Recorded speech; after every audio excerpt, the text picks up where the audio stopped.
Wele content, abre mi sonu nyanyame. Bawa chelano, wanyina noche, wanyito esupa.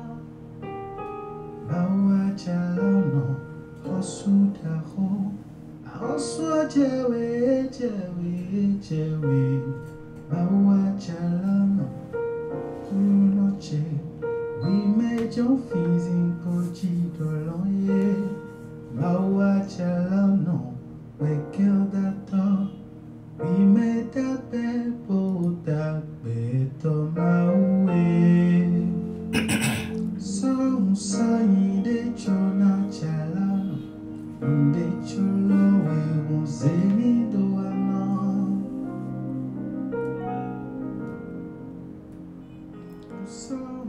Shalom, shalom, shalom à vous toutes et à vous tous. Merci d'être connectés sur ce direct flash. Nous sommes le mercredi 14 août 2024.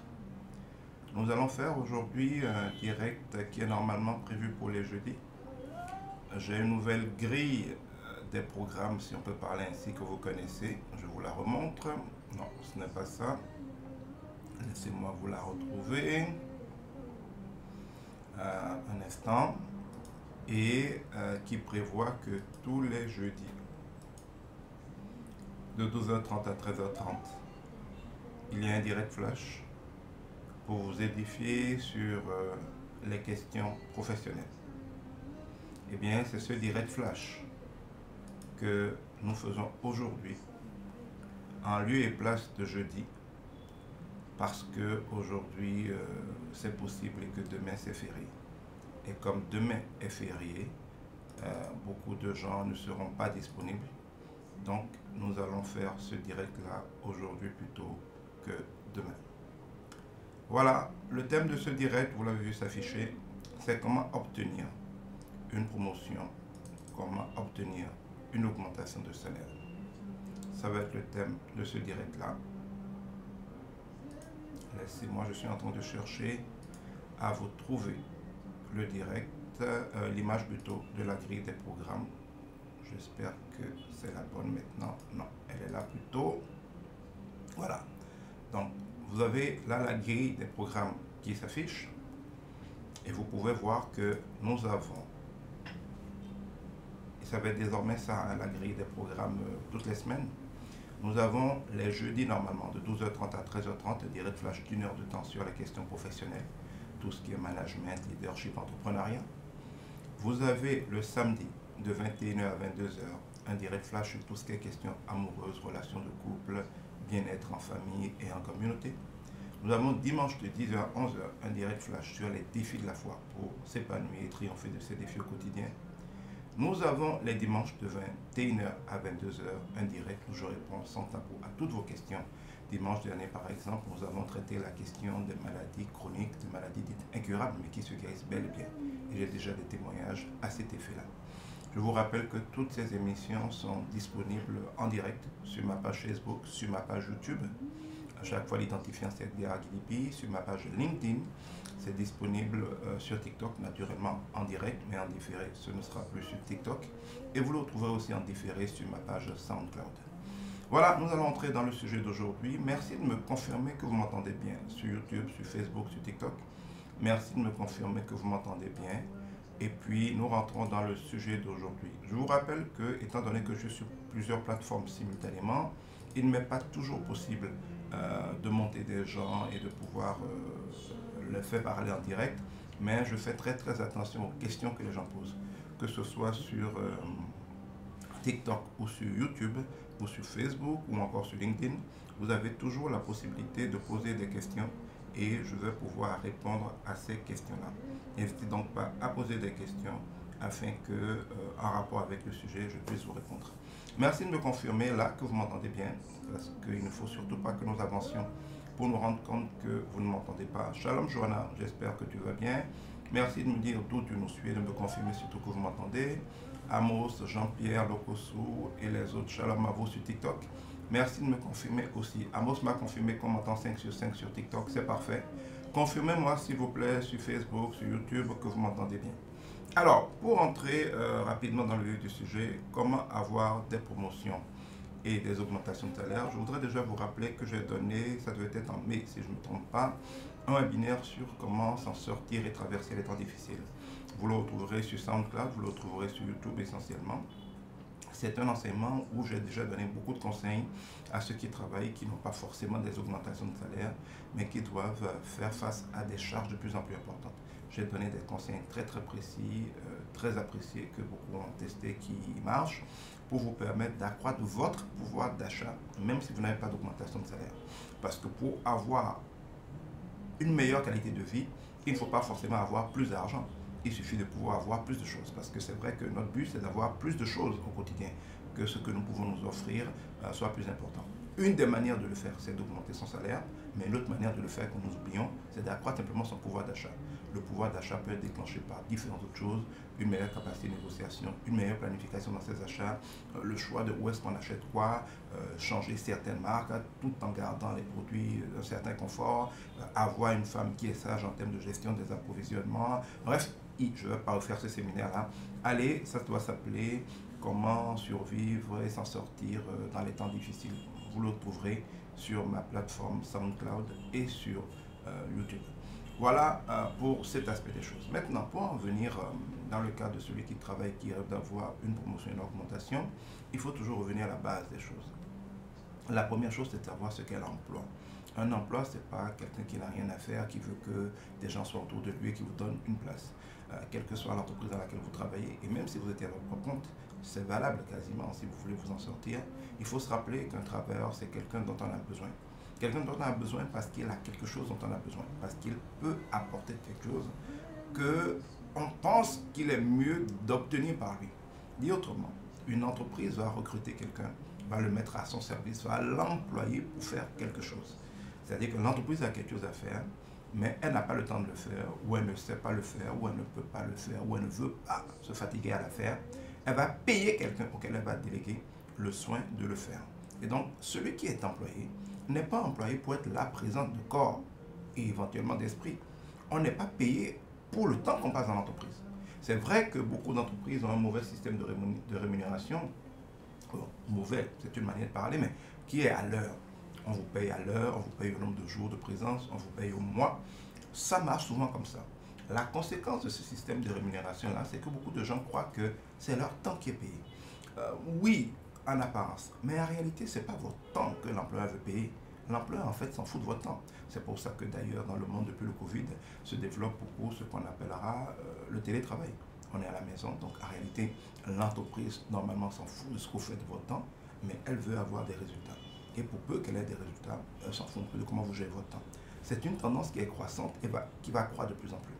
Elle est importante à comprendre parce qu'en réalité, malgré les apparences de pointer l'heure à laquelle vous arrivez, l'heure à laquelle vous partez, combien de jours vous êtes là, en réalité, ce dont une entreprise a besoin et ce qu'elle va rémunérer, parce qu'il faut le comprendre pour avoir des promotions, c'est vos résultats.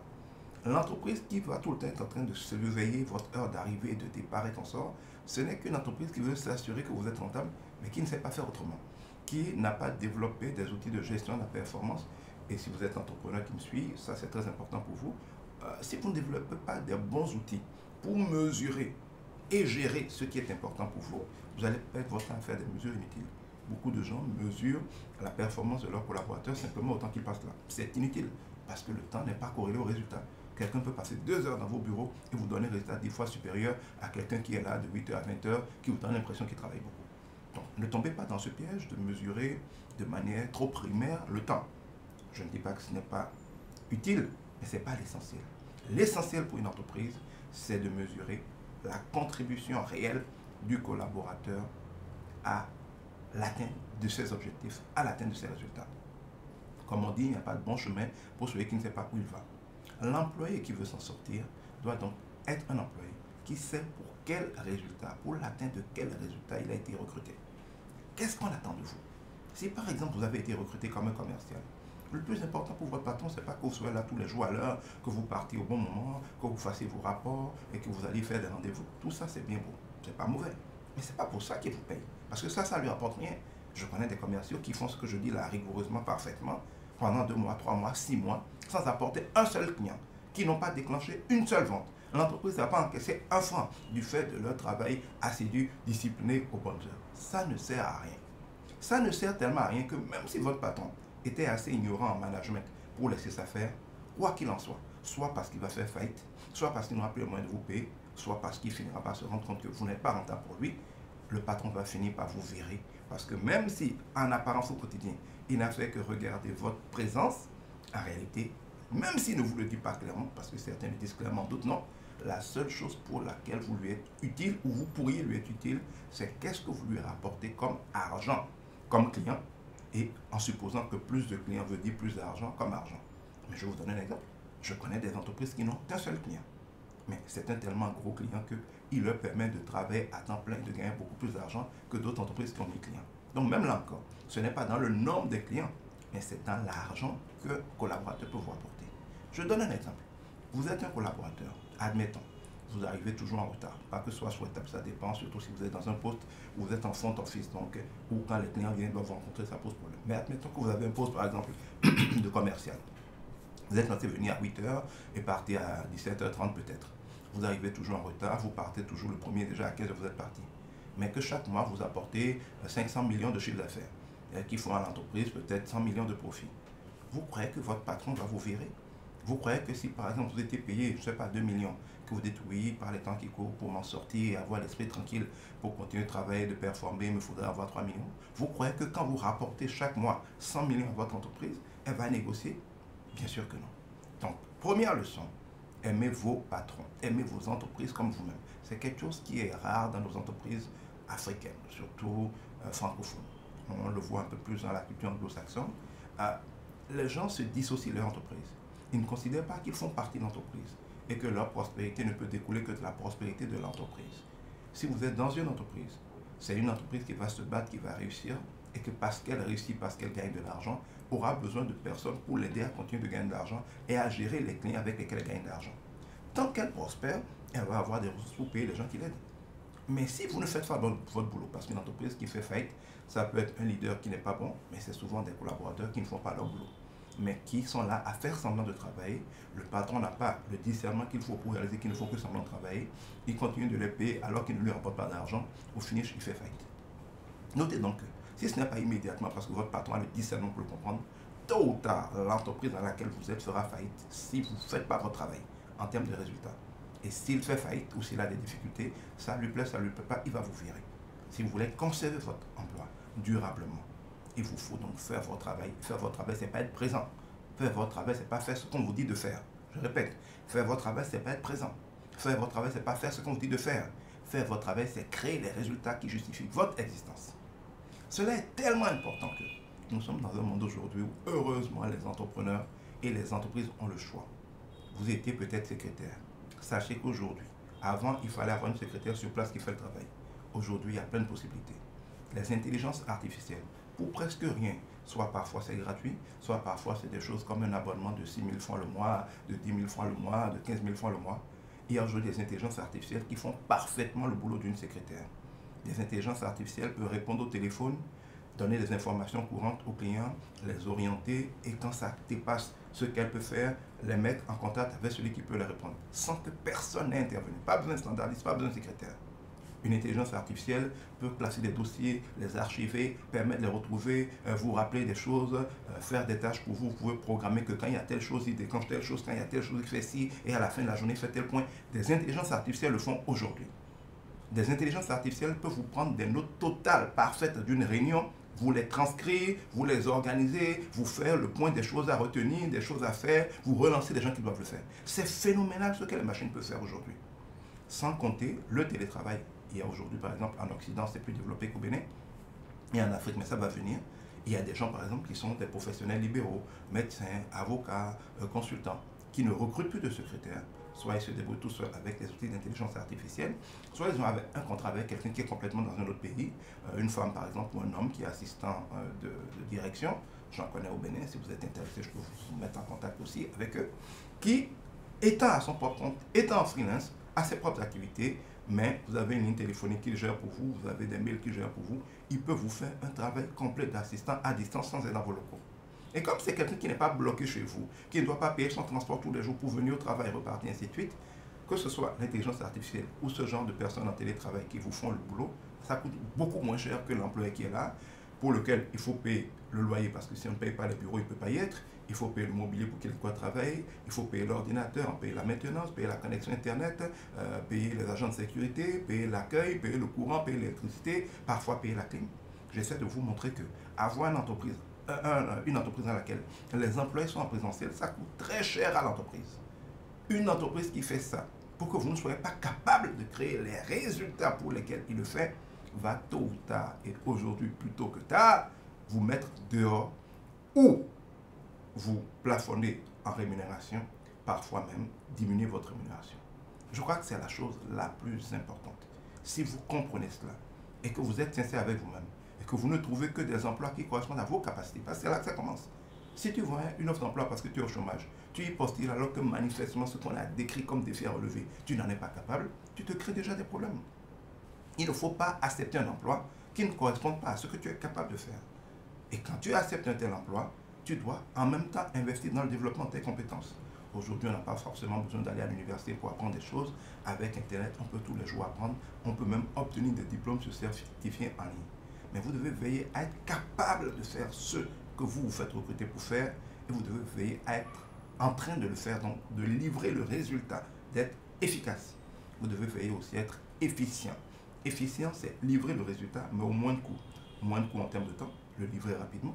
Le même travail que quelqu'un ferait très bien en un mois, si vous êtes capable de le faire en 2 jours, c'est sûr que vous allez battre et vous allez être préféré à celui qui est capable de le faire en un mois. Et c'est de ce point de vue-là d'ailleurs qu'aujourd'hui, l'intelligence artificielle est en train de mettre beaucoup de gens au chômage parce qu'elle fait parfaitement, avec beaucoup moins d'erreurs et 10 fois plus vite, sinon 100 fois plus vite, parfois 1000 fois plus vite, ce qu'un homme aurait fait. Il ne fait pas de syndicat, il ne fait pas de revendication, on ne lui paye pas d'assurance maladie, il ne coûte presque rien.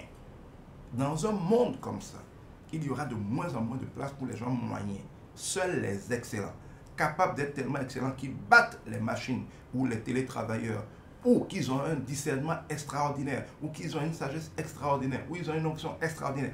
Quelque chose qui fait que on préfère les garder que de recourir à l'une des autres options. Seuls ces gens-là vont s'en sortir.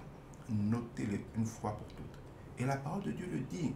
Il dit que celui qui est habile dans son travail, c'est lui qui se tient auprès des rois. Celui qui est habile, celui qui est expert, celui qui est compétent, celui qui est capable de donner des résultats satisfaisants et excellents dans son travail. C'est lui qui va avoir le privilège de se tenir auprès des rois. Les rois, ce n'est pas seulement l'équivalent aujourd'hui des présidents de la République, c'est tous ceux qui sont élevés en autorité, en dignité.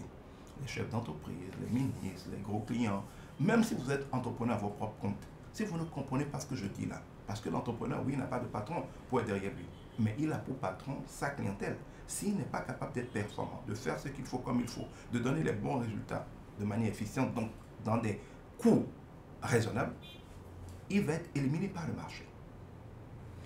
Première chose donc. Deuxième chose, il faut savoir que tout don parfait descend de Dieu, qui est le Père des Lumières, et en qui il n'y a aucune ombre de variation. Et la parole de Dieu nous dit que nous devons travailler comme pour le Seigneur. L'un des problèmes de beaucoup d'employés, c'est d'être frustrés à tort ou à raison, donc à juste titre, ou par malcompréhension, ou à tort complètement parfois, par leur entreprise. Ils vont estimer par exemple qu'ils font plus de travail qu'on ne les paye. Ils vont estimer qu'on ne les traite pas bien. Ils vont estimer que leur patron n'est pas bien. Bref, ils auront des raisons d'être plus ou moins frustrés et d'estimer qu'ils ne sont pas en devoir de donner à leur entreprise ou parfois à leurs clients une certaine valeur, un certain résultat parce qu'ils ne méritent pas. Et à cause de ça, en fait, ils ne font pas de zèle. À cause de ça, ils ne se mettent pas la pression, ils ne s'organisent pas pour livrer le maximum. C'est une grave et fatale erreur. Je le répète, c'est une grave et fatale erreur. Excusez-moi, il n'y a rien de plus insensé que d'être au service d'une entreprise, de ne pas démissionner, d'être là, en général même d'espérer être là pendant longtemps parce que vous n'avez pas beaucoup mieux, mais de ne pas donner son 100% à l'entreprise, de faire service minimum. Comme le dirait quelqu'un, nous avons surtout dans certains de nos pays des patrons qui font semblant de rémunérer leurs collaborateurs et des collaborateurs qui font semblant de travailler pour eux. Les deux perdent du temps. Et personnellement, je trouve qu'il n'y a rien de plus idiot dans la vie que de perdre du temps, de faire les choses qu'on ne gagne rien à faire parce qu'on n'a pas mieux. Beaucoup de gens sacrifient le potentiel glorieux que Dieu leur a donné pour la sécurité. Si vous n'avez pas une entreprise, démissionnez. Mais si vous êtes là, vous avez une obligation, non pas devant les hommes, mais devant Dieu, d'être intègre. Sachez qu'un des principes les plus redoutables de la parole de Dieu, c'est que bien mal acquis ne profite jamais. Et des expériences scientifiques l'ont démontré. Quand quelqu'un va être au travail, il va le faire avec amour. Il va aimer son entreprise. Si vous n'avez pas suivi mon direct de jeudi dernier, allez le suivre. C'était comment gérer son patron. Mais j'ai expliqué que, au-delà même des questions visibles, parce que la parole de Dieu dit que celui qui est obéissant et bien disposé de cœur mangera la meilleure production du pays. Il y a là deux choses. L'obéissance, le fait de faire, le béni oui oui, de faire en veux-tu en voilà. Le patron a dit de faire, je fais. Ça, c'est l'obéissance. Mais on peut être obéissant avec un mauvais cœur, mais on peut être obéissant avec un bon cœur. Ceux qui mangent, non pas du fait de leur patron, parce que leur patron n'est pas le maître des temps et des circonstances, et tout n'ont pas afin descend pas du patron. Le Seigneur, le maître de tout, ce n'est pas leur patron. Le maître de l'or et de l'argent, ce n'est pas leur patron, c'est Dieu. Dieu dit que le principe selon lequel lui va faire prospérer les gens. Et j'essaie de vous dire que la prospérité ne vient pas de votre patron. La prospérité vient de Dieu. Vous pouvez avoir un mauvais patron, Dieu va le contraindre à vous élever, à vous promouvoir. Ou Dieu va le mettre dans des situations où il vous aime, où il ne vous aime pas, il est obligé de vous promouvoir.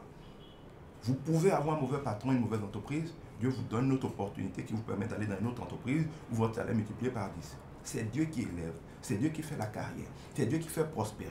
Le sage, le chrétien, à plus forte raison, qui connaît son Dieu, ne travaille pas comme pour les hommes, il travaille comme pour Dieu.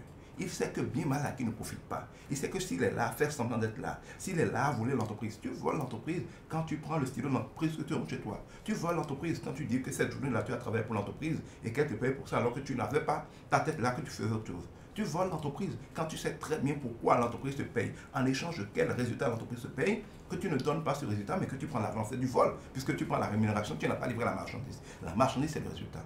Eh bien mal acquis ne profite jamais. Et quand tu voles, la parole de Dieu dit qu'on te volera, puisqu'on te traite comme tu traiteras. On te sert avec la mesure que tu prends pour servir.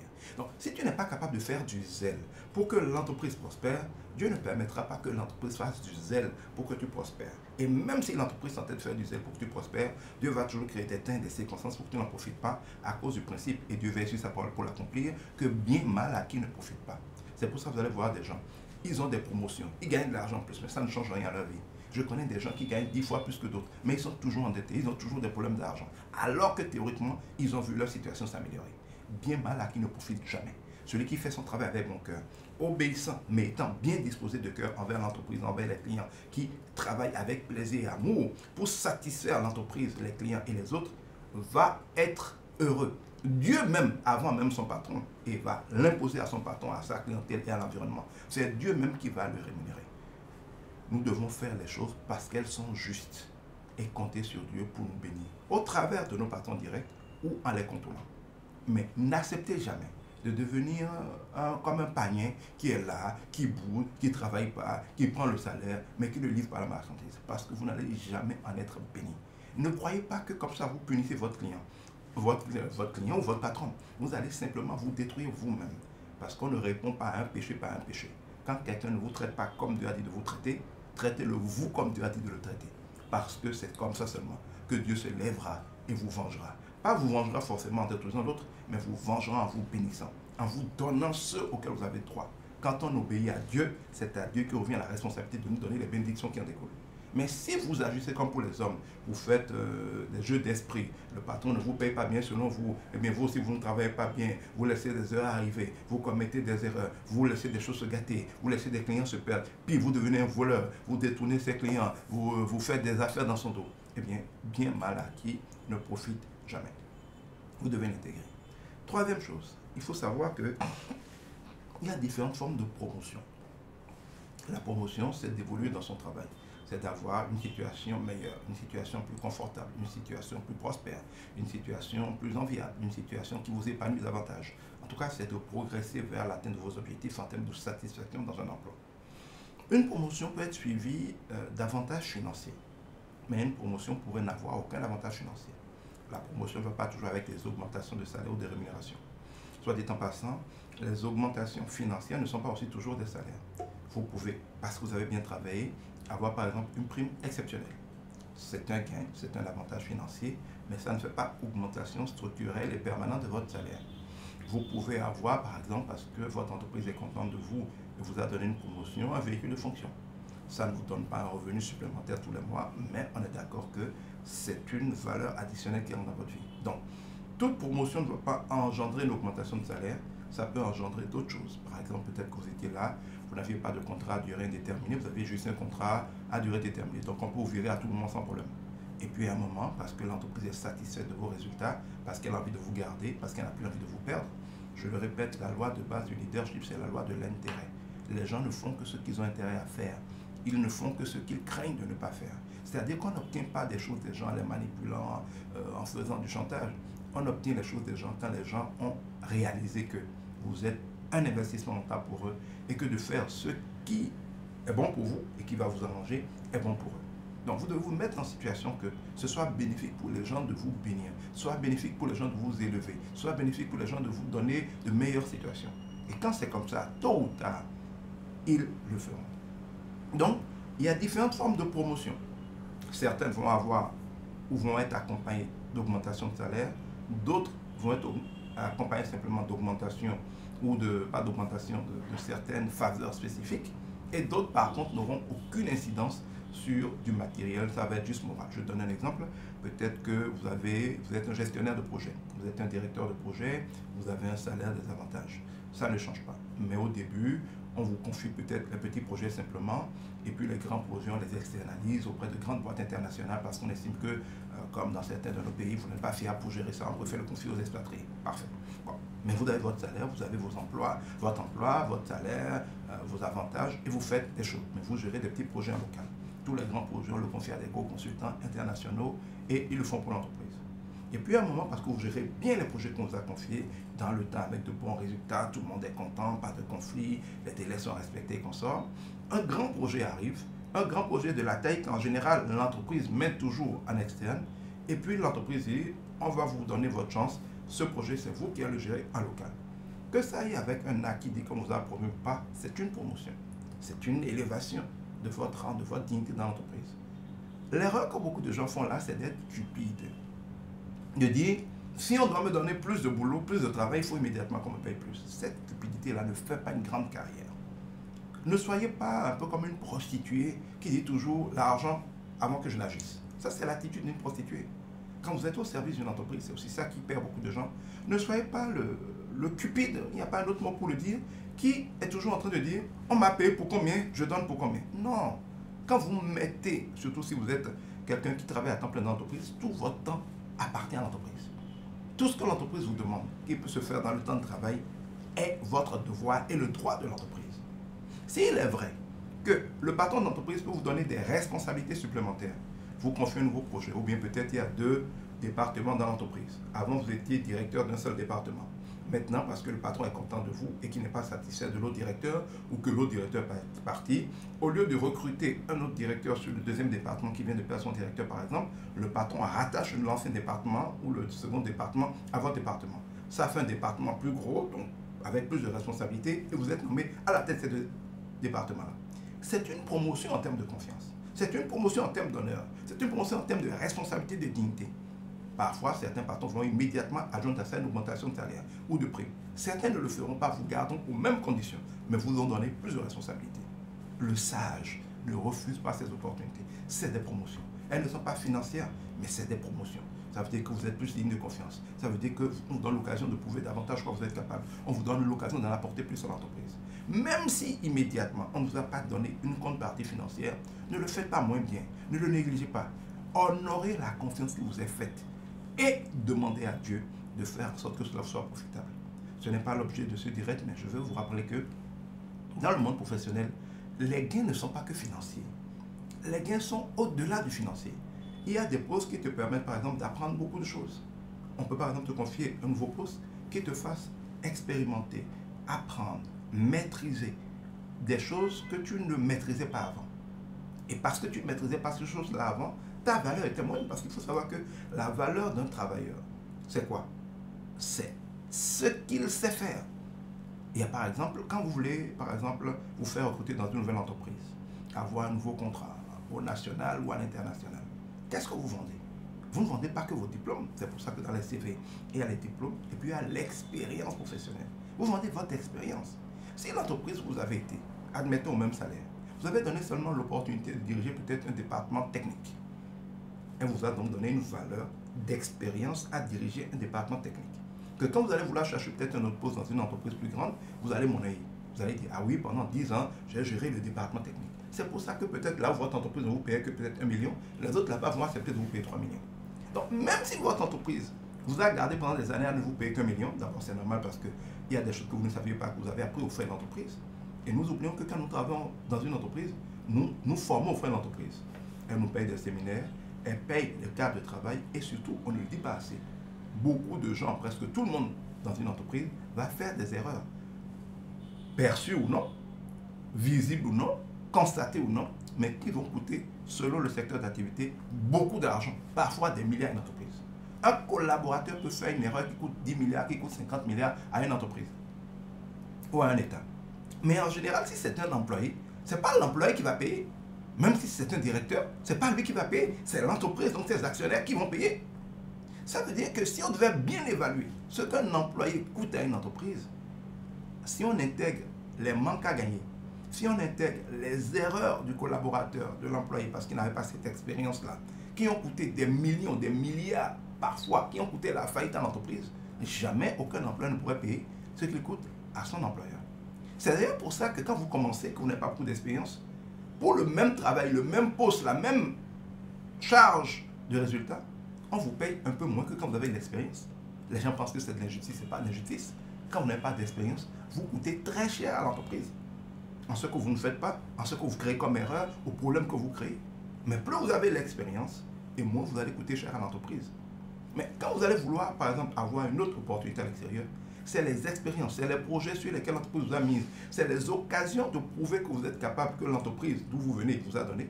C'est tout ça que vous mettez ensemble et que vous vendez au nouvel emploi. Ça veut dire que si par exemple votre ancien patron vous proposez de prendre de nouvelles responsabilités, mais il dit, je n'ai pas les moyens d'augmenter ton salaire, vous dites non, vous croyez que vous l'avez pu dire, mais vous n'avez pas été malin.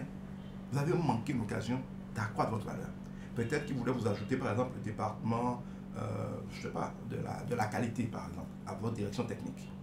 En acceptant, vous allez avoir quelques années où d'abord vous allez apprendre davantage en qualité, vous allez avoir de l'expérience en qualité, et quand vous allez vouloir être recruté pour un autre poste, vous vendrez le fait que vous avez été directeur d'un département de qualité. Et croyez-moi, ça peut faire des différences en plusieurs millions dans votre nouvel emploi. Chaque occasion que vous avez de servir, de travailler, acceptez-la si vous pensez que vous pouvez. Faites-le avec zèle, comme pour le Seigneur.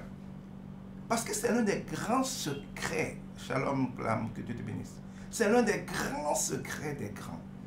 La parole de Dieu nous dit, parce que vous savez, moi je suis un expert en management, en leadership, en gestion de la qualité, j'ai mon master en gestion de la production et des opérations, je suis auditeur en qualité, donc j'ai un parcours qui fait de moi à la fois un professionnel et un expert pour ce qui est la gestion des entreprises et des organisations, y compris les États, mais aussi qui fait de moi un serviteur de Dieu.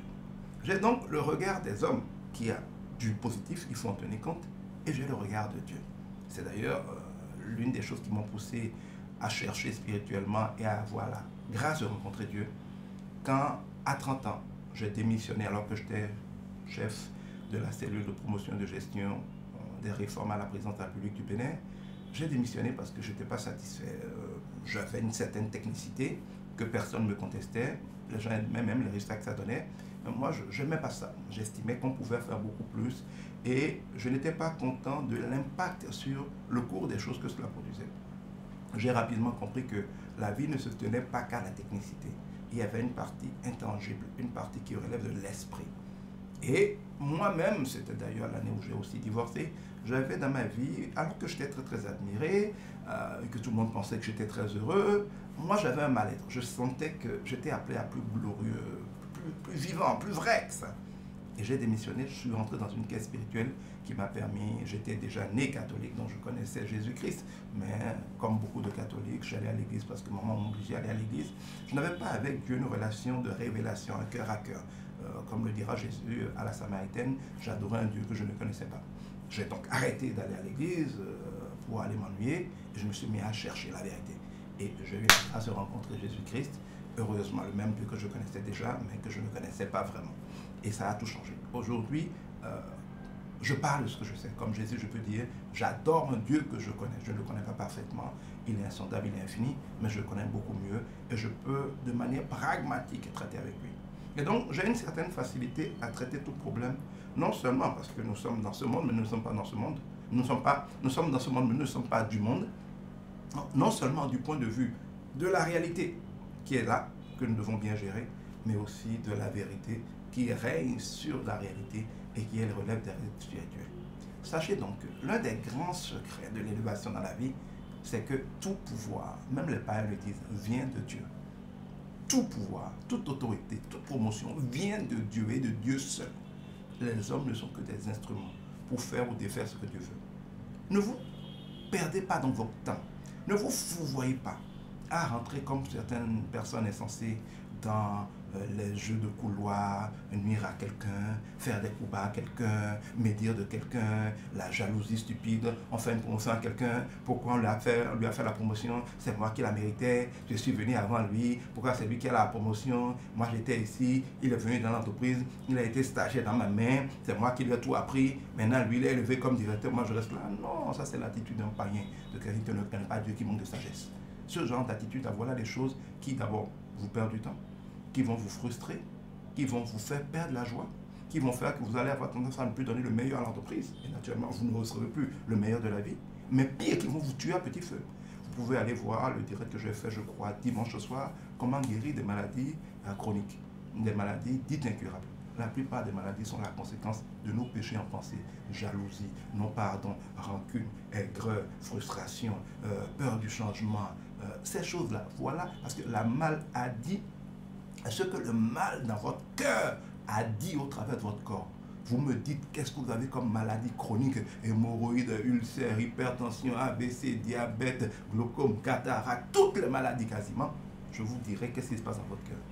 Personne m'a, la plupart, jusque-là, ça fait 3-4 ans que Dieu m'a donné cette révélation. Personne ne m'a encore appelé ou ne m'a contacté pour dire Edgar, je souffre de telle chose, et je lui dis pas exactement ce qui se passe dans son cœur.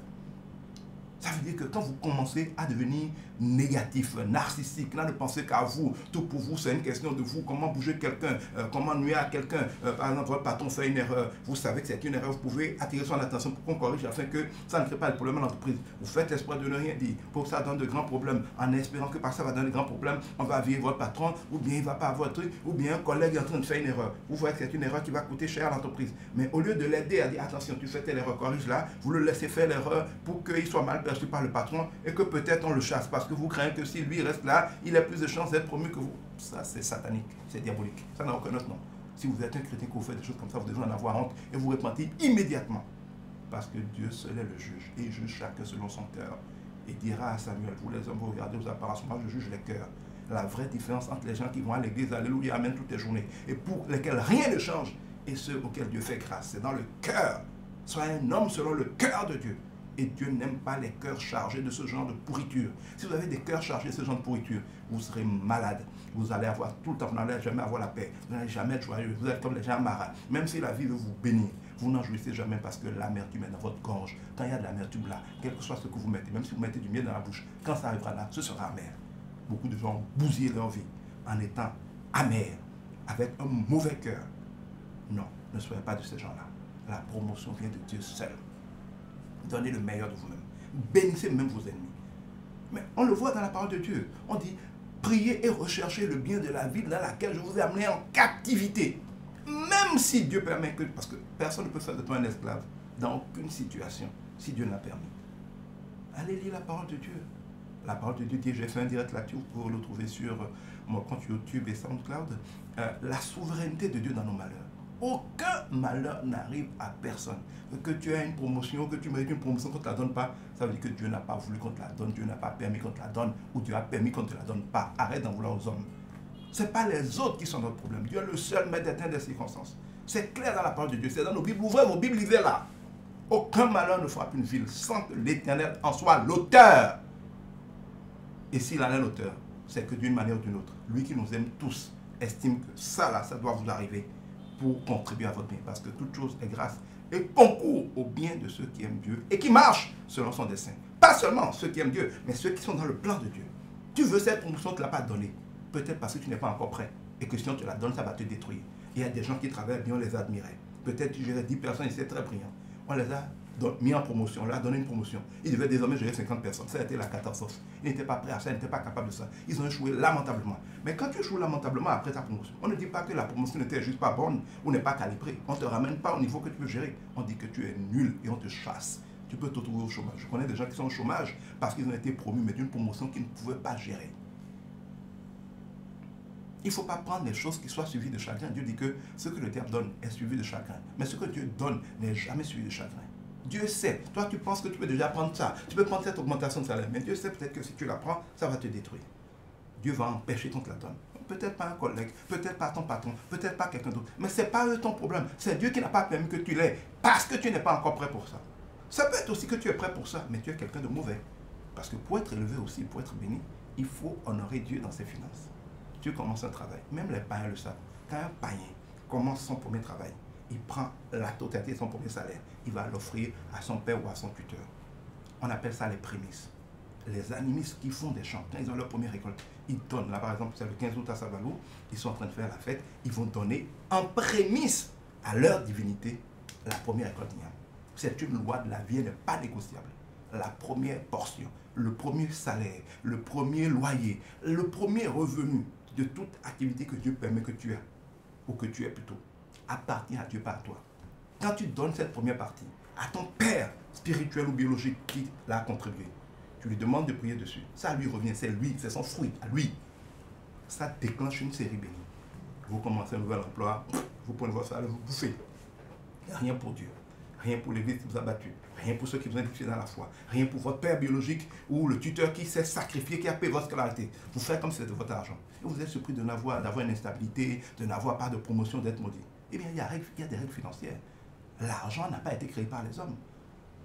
La prospérité est un fruit divin. C'est Dieu qui bénit. Quand Dieu dit que tu vas être béni, tu es béni. Que ça plaise ou non aux hommes. Et quand Dieu dit que tu es maudit, tu peux tout faire. Tu n'auras pas plus. Et si tu as plus, tu n'en jouiras pas plus. C'est avec Dieu qu'il faut régler ça. Avec vos prémices. Quand vous avez une nouvelle saison, un nouveau contrat, un nouvel emploi, une nouvelle opportunité. Avec vos dîmes, chaque revenu que vous avez, 10% appartient à Dieu. C'est une manière de faire de Dieu l'actionnaire de vos activités. De lui dire, sans toi je ne serai rien, c'est toi qui as le souffle de vie, c'est toi qui donnes la capacité, c'est par toi que j'en suis là, ça te revient, ça t'appartient, je te donne la première partie, je te donne une partie. Parce que la dîme, c'est non seulement les premiers 10%, c'est les 10%, mais les premiers. Donc quand par exemple je prends un salaire d'1 million, je ne bouffe pas 900 000 plus, je dis, il reste 100 000 francs, c'est pour du non. Avant même de dépenser pour moi, je prends la part de Dieu et je l'offre. Et attention, les dîmes, ce n'est pas fait pour faire de l'aumône, ce n'est pas fait pour la charité. Non, les offrandes, c'est autre chose. Les offrandes, c'est d'aider les autres pour que la vie nous aide quand nous en avons besoin. D'aider les autres pour que Dieu nous aide quand nous en avons besoin. Mais les dîmes, c'est-à-dire quand je reçois quelque chose, la première partie, les 10%, le dixième, les 10 premiers pourcents de ce que j'ai reçu, je le retourne à Dieu pour dire Seigneur, merci, ça vient de toi. Et ces 10%-là vont dans la maison de Dieu. C'est pour l'œuvre de Dieu. Quelle que soit votre religion, si vous êtes catholique, protestant, évangélique, ça va dans la maison de Dieu. Donc, à un ministère chrétien, un serviteur de Dieu qui vous impacte. Moi, par exemple, des fois, je peux même envoyer des dîmes à mon père spirituel. Au Burkina, je peux l'envoyer, peut-être un ministère peut m'avoir impacté. Tel serviteur de Dieu américain, je le suis beaucoup. Il m'impacte, il transforme ma vie de manière évidente. C'est la maison de Dieu où je suis nourri. C'est pour l'œuvre de Dieu. Je peux prendre une partie de ma dîme et honorer tel ministère, par exemple, ainsi de suite. Donc, la loi de la dîme, parce que Dieu dit dans Malachie 3 que quand vous honorez votre dîme, vous ouvrez, Dieu va ouvrir les écluses du ciel sur votre vie. Et il va en chasser les dévoreurs. Parce que certains gagnent de l'argent, mais ils n'en font rien. Il dit, ah, j'ai gagné beaucoup d'argent, mais c'est comme si mes mains sont percées. C'est une malédiction. C'est une malédiction qu'on appelle le dévoreur. Même si tu gagnes des millions, tu es tout le temps à l'hôpital en train de te soigner, tu te fais escroquer, tu as des projets qui n'aboutissent pas, tu fais des investissements qui sont perdus, on te vole, tu as des pannes de ta voiture, ainsi de suite. Tout ce que tu as gagné, ça s'en va. Comme on dit en fond, si vous volez Dieu de vos dîmes, de vos prémices, vous allez le payer d'une manière ou d'une autre au diable, au travers des coups de la vie, des malédictions, des problèmes que la vie va vous présenter pour récupérer chez vous ce que vous n'avez pas donné légitimement à Dieu. Quand vous prenez par exemple, je vais vous donner cet exemple. Astrologie by Christ, vous voyez, même votre nom veut dire que vous êtes un insensé, parce que quand on mélange astrologie et Christ, ça veut déjà dire qu'on n'a rien compris. Vous n'êtes donc même pas digne que je vous réponde, je préfère vous ignorer tout simplement.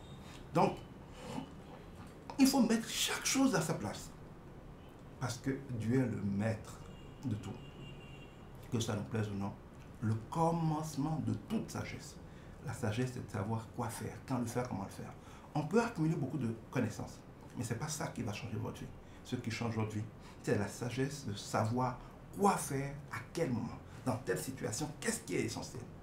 Le commencement de la sagesse, c'est la crainte de Dieu. Ce n'est pas d'avoir peur de Dieu, mais c'est de s'arrêter de savoir qu'il y a un Dieu, de savoir que tout dépend de Dieu, de savoir qu'il est le maître des temps et des circonstances, de savoir que par sa parole sur laquelle il veille pour l'accomplir, il régit toutes choses.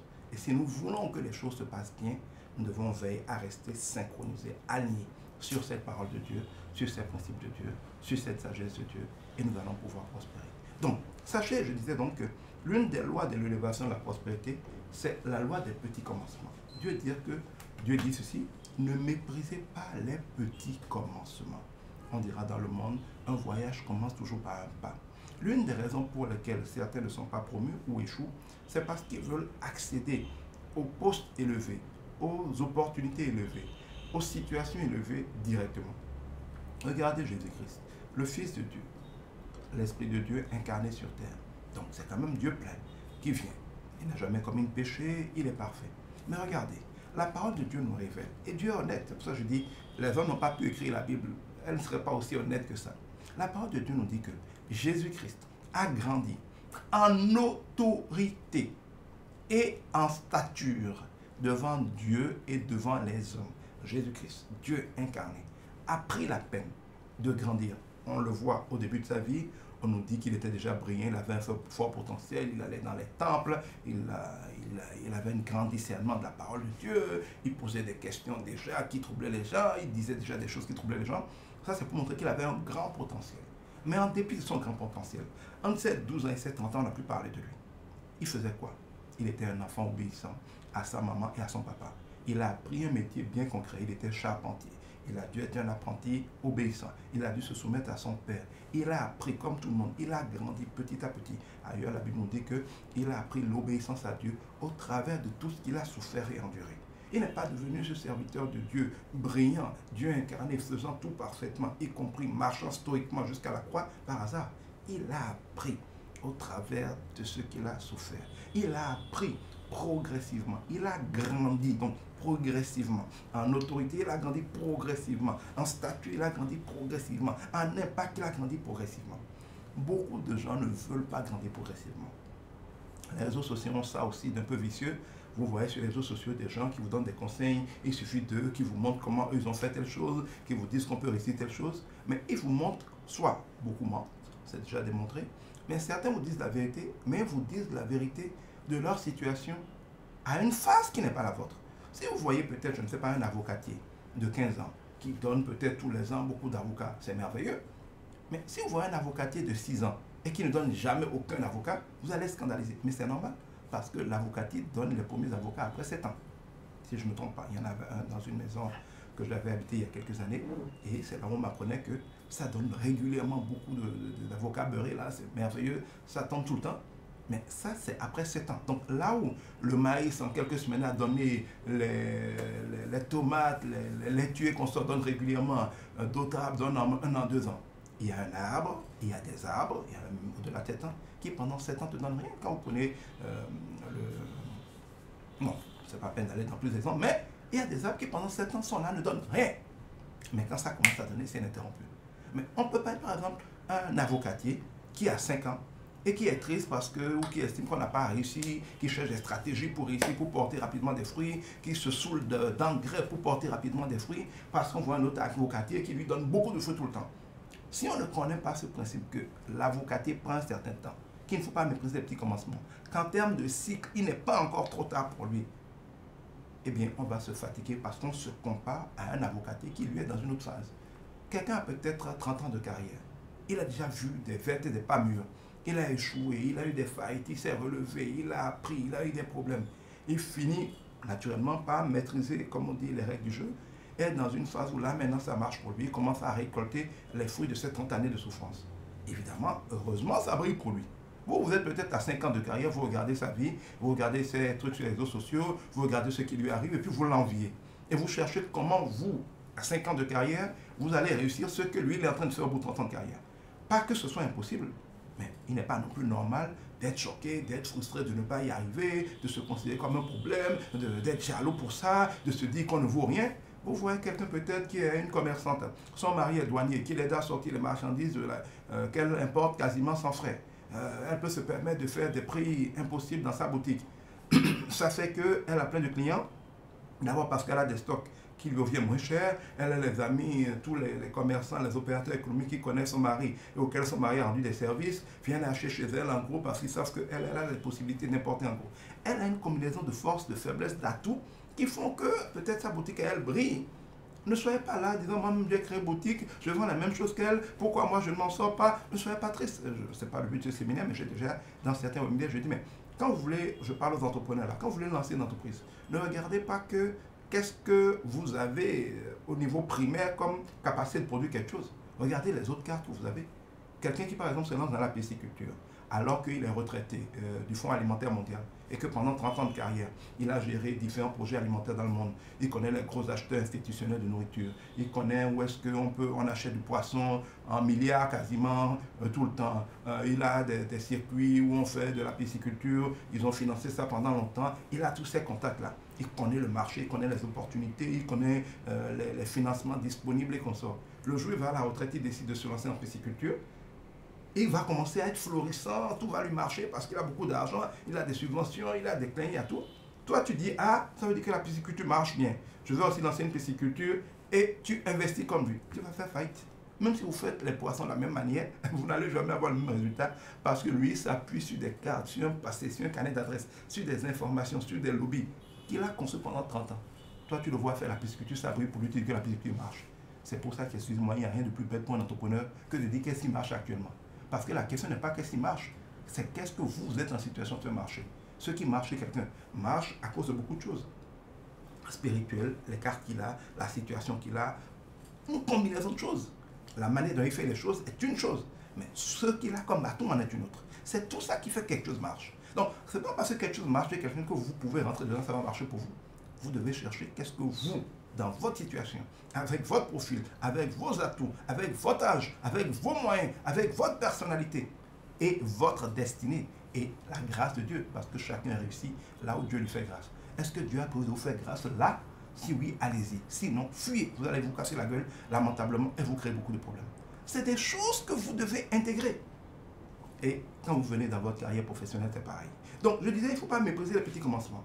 Chaque voyage commence par un pas. Si vous voulez vous retrouver au sommet, regardez surtout les Big Five et consorts, on voit les Amazon, le Google, mais ils ont commencé comment? Allez regarder comment Apple a commencé. Allez regarder leur premier logo, regardez leur première machine. Microsoft a commencé comment? Vous ne pouvez pas vouloir commencer comme les gens sont en train de terminer. Est-ce que vous êtes prêts pour commencer petit à petit? Regardez quelqu'un comme Joseph, qui part d'Israël et qui se trouve numéro 2 dans l'empire le plus puissant du monde. S'il voulait partir, grandir normalement, devenir un adulte performant en Israël, et après trouver une opportunité professionnelle pour que l'empereur ou le pharaon d'Égypte le recrute comme premier ministre, est-ce qu'il avait la moindre chance que ça arrive? Jamais il n'aurait été premier ministre d'Égypte. Mais quand on laisse Dieu faire, quand c'est Dieu qui manœuvre, comment il a fait? Enfant aimé de son père, mais jalousé par ses frères, brimé, jeté dans un puits, à défaut d'être tué, vendu comme esclave, maltraité comme esclave, devenant esclave d'un homme riche dont il a été heureusement l'intendant des biens et il a démontré, d'abord il a appris et il a démontré la grâce qui était sur sa vie, ses performances.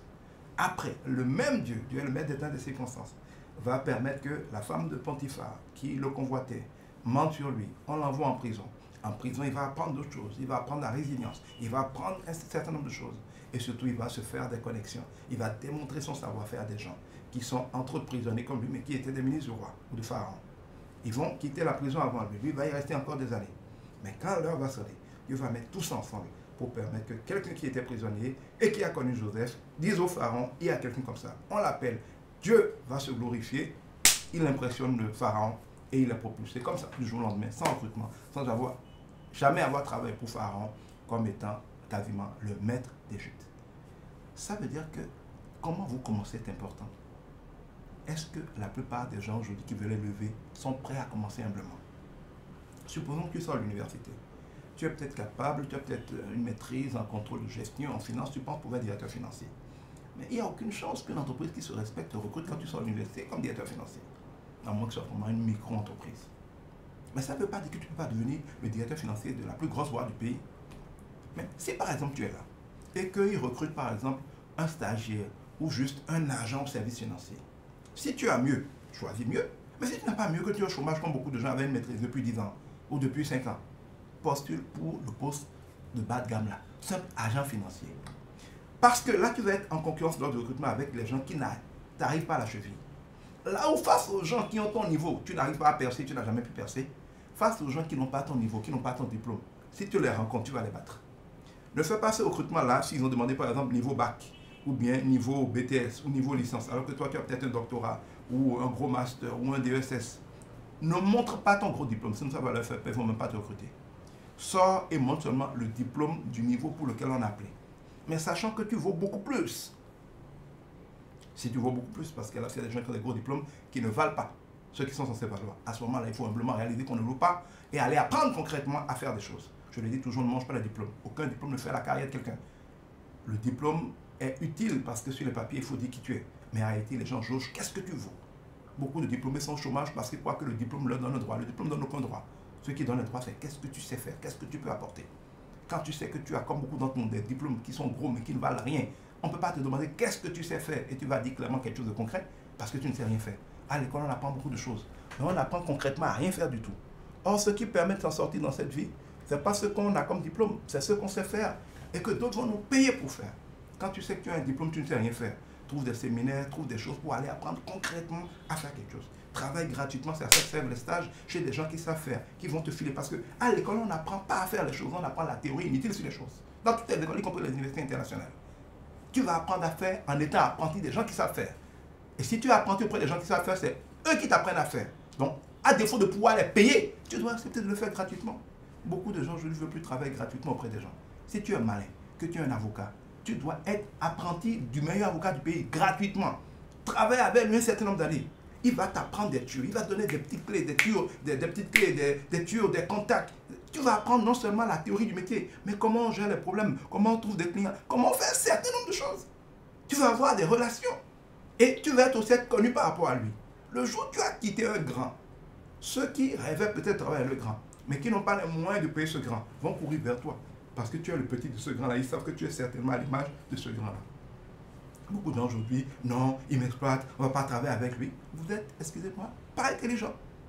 Mais quand vous êtes capable de vous mettre comme ça, d'apprendre, le jour où il y a un recrutement d'un bas niveau, postulez. Vous allez battre tous les gens de ce niveau et vous allez rentrer dans l'entreprise. Rentrer dans l'entreprise, ne soyez pas frustré, ne soyez pas aigri, ne vous comportez pas comme quelqu'un qui dit, ah, je vaux grand, regardez, j'ai un petit poste. Non, regardez, c'est ça l'histoire de Joseph. Soyez joyeux. Servez avec zèle et amour à tout niveau. Prouvez que d'abord vous êtes capable de faire ce pourquoi vous avez été recruté à ce petit poste-là, mais faites beaucoup mieux. Soyez plus performants. Des problèmes que normalement on s'attend parce que des gens à votre poste règlent, réglez-les. On va dire, mais réglez-le régulièrement.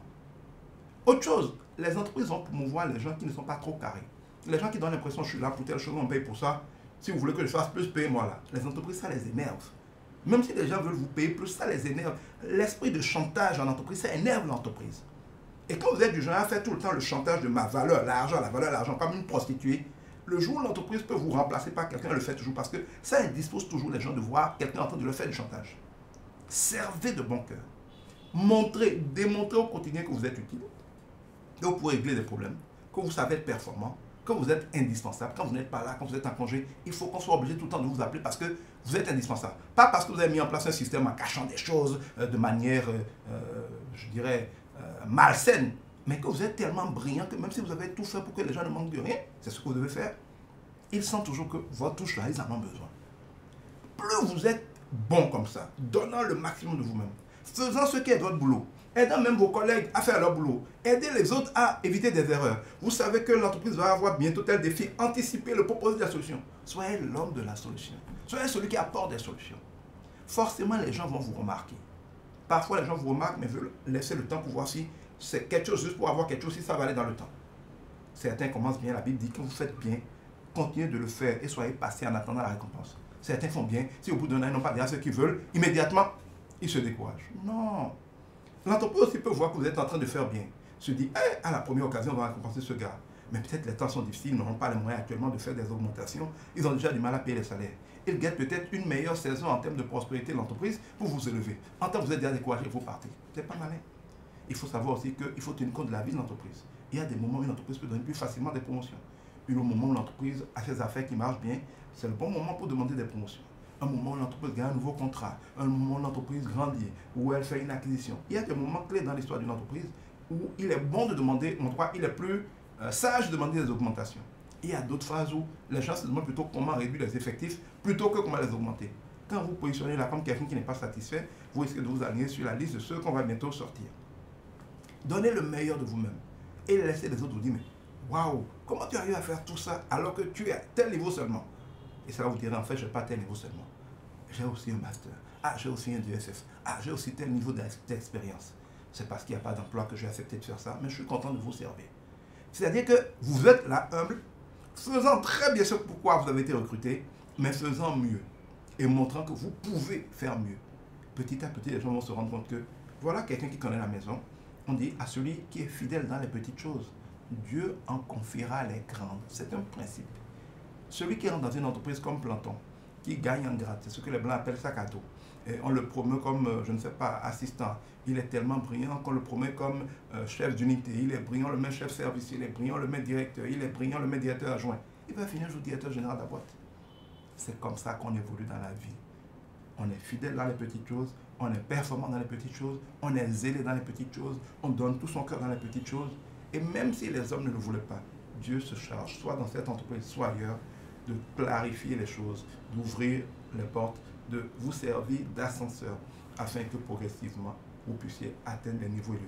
Donc, si vous aspirez à avoir de grandes responsabilités et de grandes opportunités et de grandes rémunérations, parfois, la sagesse veut que vous acceptiez de commencer petit. Ah oui, j'ai été à l'école, j'ai payé cher mes diplômes pour avoir un master. Comment je peux accepter un poste de planton? Mais écoutez-moi, il vaut mieux être un planton qui gagne l'argent qui lui permet de vivre que d'être un mendiant et que votre maman qui n'a pas été à l'école soit obligée de se réveiller alors qu'elle a 70 ans, d'aller balayer, d'aller faire du ménage, de faire des petits boulots, d'aller au marché encore pour amener le strict minimum que vous allez manger. Si votre maman, avec son âge, si votre papa, malgré son âge, si telle personne doit être en train de courir en faisant parfois des boulots que vous appelez des sous-boulots pour vous nourrir, pourquoi vous ne pourriez pas être planton? Écoutez, il n'y a pas de sous-métier. Si tu n'as aucune source de revenu et qu'on te demande de balayer les rues, balaye les rues. En attendant, peut-être que c'est en balayant une rue que tu vas croiser un jeune milliardaire qui va dire, mais voilà, vous m'avez l'air trop bien habillé ou d'être d'un niveau plus que balayer la rue, vous faites quoi ici? Tu vas bavarder, tu vas dire, oui, c'est un milliardaire. Il va dire, ok, viens me voir demain, j'ai un boulot pour toi. La vie vous met là où vous devez être. Pas là où vous voulez être, là où vous devez être. Parfois, vous avez un niveau, mais vous n'avez pas pratique, vous ne connaissez rien à la vraie vie. La vie vous met là où vous pouvez apprendre ça. Parfois, vous avez un niveau, mais vous êtes trop orgueilleux. La vie vous brise en vous mettant quelque part, vous allez vous humilier. La parole de Dieu dit, humiliez-vous sous la main puissante de Dieu. Lui-même vous élèvera au temps favorable. Beaucoup de gens sont au chômage et ne prospèrent pas parce qu'ils ne lisent pas aussi le spirituel. Ils n'appliquent que des principes techniques. Mon diplôme, mon emploi. Regardez aujourd'hui, la majorité, je précise la majorité, donc plus de 50% des diplômés sont chômeurs. Ne rentabilisent jamais leur diplôme. Ne profitent jamais de leur diplôme. Sont sous-employés. Beaucoup de gens meurent en ayant fait carrière au chômage. 30 ans de chômage. Ou ils en font 20, 25. Il a un moment où ils arrêtent même de chercher parce qu'ils ne peuvent plus rien vendre. Attention, si vous voulez prospérer, aimez votre entreprise comme je l'ai dit, donnez-vous au maximum. Sachez que tout don, toute promotion, toute élévation vient de Dieu. Il y a différents types de promotions. Certaines vont aller avec l'argent, d'autres non. Mais ne manquez aucune occasion de servir. Sachez qu'en Dieu, on ne reçoit pas des avantages pour servir. On sert pour recevoir des avantages. On ne récolte pas pour semer. On sème pour récolter. On ne reçoit pas pour donner. On donne pour recevoir. Beaucoup de jeunes aujourd'hui sont cupides. Ils ne veulent que recevoir. Ils ne veulent pas servir. Ils ne veulent pas donner. Ils pensent qu'ils sont bêtes de donner. alors qu'il est bête de ne rien faire gratuitement. Quand vous rencontrez un milliardaire, ne vous précipitez jamais pour lui prendre de l'argent. Servez-le gratuitement. Tout ce qu'il a besoin, faites-le gratuitement. Combien tu veux que je te paye? Non, c'est juste pour rendre service. Si il décide de vous faire un cadeau, spontanément, il vous donnera plus que ce que vous auriez pu facturer. Et s'il ne vous donne rien là, taisez-vous, il n'est pas bête. Si vous lui rendez des services, il se sent redevable. Quand on rend un service à quelqu'un, il se sent redevable envers vous. Ça peut être immédiatement, ça peut être plus tard. Quand il aura l'occasion de se débarrasser de cette dette morale que vous avez envers lui, il fera quelque chose de grand pour vous. Vous pouvez faire des choses pour quelqu'un, par exemple, qui est bien. Il est riche régulièrement. Il ne vous donne rien. Vous pensez qu'il ne voit pas, il voit. Il entend dire, qu'est-ce que je vais faire pour ce petit maintenant? Et puis un jour, il est là, il apprend qu'il y a un poste, on veut recruter quelqu'un de payer 2 millions par mois. Il aurait pu recommander n'importe qui. Il se rappelle qu'il connaît un jeune qui avait ce diplôme, qui régulièrement fait des choses pour lui sans rien prendre. Il vous appelle, il donne cette opportunité. Un autre con, excuse-moi, parce que c'est qu'on aurait dit, ah, il me fait faire des courses, moi j'utilise mon carburant, il me donne même rien. Et t'es l'ami qui au revoir. La prochaine fois qu'il m'appelle, je ne vais plus y aller. Tu es bête, tu es insensé si tu es chômeur. Quand tu as affaire à quelqu'un qui a réussi, qui a un niveau, tu es insensé. À celui qui est fidèle dans les petites choses, Dieu accorde les grandes. Regardez l'histoire de David. Quand il envoie ses soldats aller lui chercher les prépuces de Philistins, c'est pas parce qu'il a besoin de ça. Il les teste. Les grands testent les gens. Ils voient votre cœur. Et c'est à ce test-là que la plupart des jeunes aujourd'hui échouent. Un cœur cupide, un cœur de prostituée. Donne-moi l'argent, je fais. Tu me donnes rien, je fais. Tu vois même des petits garçons. Un vieux les envoie lui acheter un biscuit. Il demande combien il lui donne dessus. C'est malsain. Ça, c'est l'attitude des pauvres. Pauvres en esprit. Pauvres pour toujours. Les sages, quand ils voient un grand, ils le serrent humblement, sans condition. Ils préfèrent même ne pas être payé. Ils préfèrent laisser ça comme sur la conscience du grand. À partir de ce moment-là, ce grand commence à chercher les occasions de vous le rendre. Et quand le grand trouve une occasion de vous le rendre, c'est grand. C'est comme on appelle en finance les intérêts composés. Si tu prends ton argent aujourd'hui, tu le bouffes, tu bouffes l'argent. Mais si tu fais déposes en compte d'épargne, et ça génère des intérêts, tu laisses les intérêts génèrent d'autres intérêts. C'est ce qu'on appelle les intérêts composés. Quand c'est peut-être au bout de 5 ans que tu récupères ce que tu as dû prendre aujourd'hui, tu le récupères multiplié. Ce principe-là est spirituellement valable parce que les choses de ce monde sont l'ombre des choses spirituelles à venir. Apprenez à semer pour récolter, à donner pour recevoir, à servir pour être élevé. Et je termine en vous disant, avant de répondre à vos questions, je vais regarder rapidement sur les questions. Je termine en vous disant ceci, et le Seigneur le dit, le plus grand parmi vous, ce sera ceux qui deviennent les serviteurs des autres. Le plus grand, c'est celui qui devient serviteur des autres. Le plus grand, c'est celui qui sert les autres. Ceux qui servent le plus les autres sont ceux qui sont élevés en dignité. Si vous allez être populaire, si vous allez être célèbre, si vous allez paraître comme un homme de la situation, qu'on peut peut-être aller chercher un jour pour être président dans votre pays, que vous en va chercher pour diriger une entreprise, c'est que vous êtes perçu comme celui qui peut le mieux servir les autres, le mieux régler les problèmes des autres, le mieux apporter ce qu'il faut aux autres. Mais vous ne pouvez pas être perçu, être connu, être découvert comme celui qui peut le plus apporter aux autres en ne faisant que quand vous payez. Vous devez donner, donner, donner. Vous croyez que vous perdez, vous ne perdez pas, vous semez. Faites confiance à Dieu pour être celui qui, le moment venu, va vous récompenser, va vous bénir. Si vous avez envie de me contacter, peut-être éventuellement pour des questions personnelles, vous voyez là s'afficher, mon numéro WhatsApp c'est le 66. Je vais vous le mettre aussi en commentaire sur TikTok avant de répondre aux questions. Je vous mets mon WhatsApp, c'est le plus 229 66 64 64 64. Ensuite, c'est l'occasion de remercier aussi, vous n'êtes pas encore nombreux, mais vous êtes de plus en plus nombreux, ceux d'entre vous qui nous soutenez par vos différentes offrandes, selon que vous en êtes inspirés, certains des dîmes et d'autres choses. Je vous mets aussi notre numéro par Mobile Money pour vous qui nous soutenez, que Dieu vous bénisse, qu'il ouvre comme il a promis les écluses du ciel sur vous, qu'il chasse de votre vie toutes de vos erreurs, qu'il vous donne de ne manquer de rien, et qu'en toute chose, vous voyez sa fidélité. Merci, ça nous fait toujours plaisir, même si c'est encore bien peu. Nous sommes contents, nous ne méprisons pas les petits commencements et nous sommes toujours contents chaque fois que quelqu'un nous dit « Ah, vos enseignements ont changé ma vie, je vous suis, ça me bénit, voilà, je vous soutiens de telles choses. » Parce que l'évangile est gratuit, la bonne nouvelle est gratuite, mais la diffuser, ça coûte très très cher. C'est donc toujours très très bien pour nous de nous sentir soutenir, d'abord par vos prières, ensuite par tout ce que vous êtes inspiré à nous donner. Je mets sur TikTok aussi le lien de ma page YouTube. Vous pouvez y aller pour retrouver l'intégralité de ce direct parce que sur TikTok, il ne restera pas après. Vous pouvez aller aussi sur la page SoundCloud.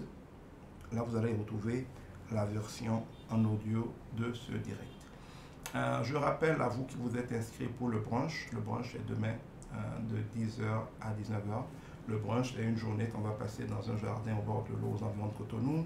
On va manger petit déjeuner, on va avoir un buffet à gogo avec aussi le nyam-pilé, on va avoir des goûters, on va s'amuser, on va jouer au ping-pong, au football. Ça va être vraiment une occasion à la fois de loisirs, mais aussi de réseautage. C'est fait pour les entrepreneurs, les gens qui ont envie de faire du lobbying, avoir des réseaux, des contacts.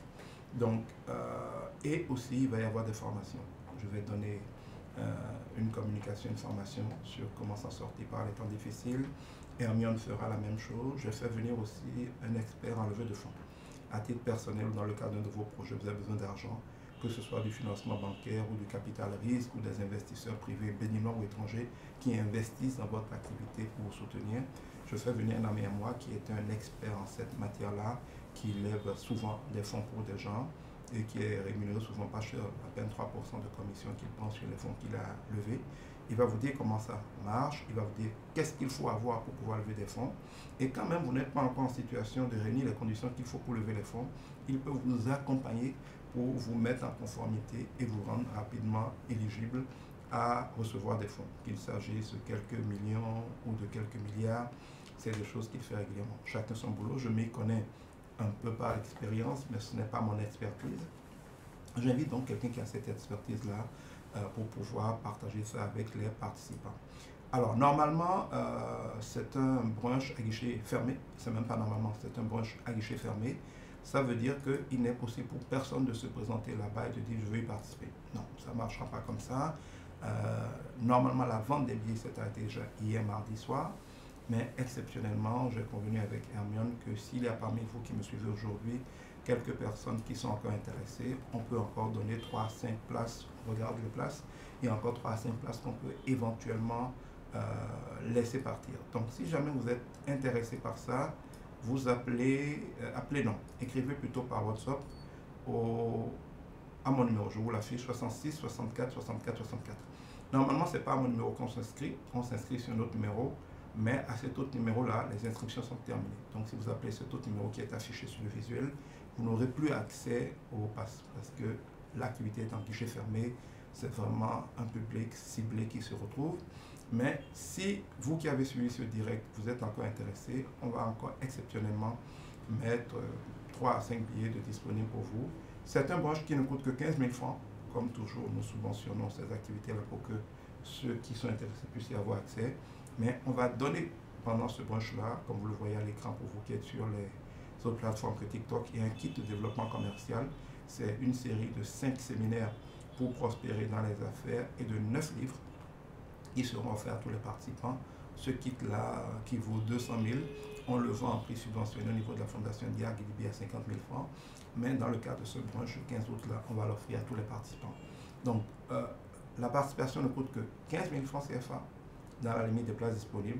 Exceptionnellement, jusqu'à 18h encore, on pourrait vous trouver 3 à 5 passes. Après 18h, 19h maximum, c'est fini. Ça ne sera plus possible d'y participer et personne ne pourra d'ailleurs venir sur place. C'est d'ailleurs pour ça qu'on ne communique pas le lieu sur le visuel. C'est un truc à guichet fermé. Ce n'est que pour ceux qui ont été choisis, qui ont reçu leur place pour cette activité-là. Et si c'est un sujet qui vous intéresse, vous m'écrivez au 66 64 64 par WhatsApp. Et s'il reste encore un des 3 à 5 passes que Hermione et moi on est d'accord pour remettre en circulation, on va vous permettre d'en profiter. Pour avoir une idée du kit qui est offert, vous en avez là un petit aperçu. Voilà, je vais regarder maintenant les questions qui ont été éventuellement posées.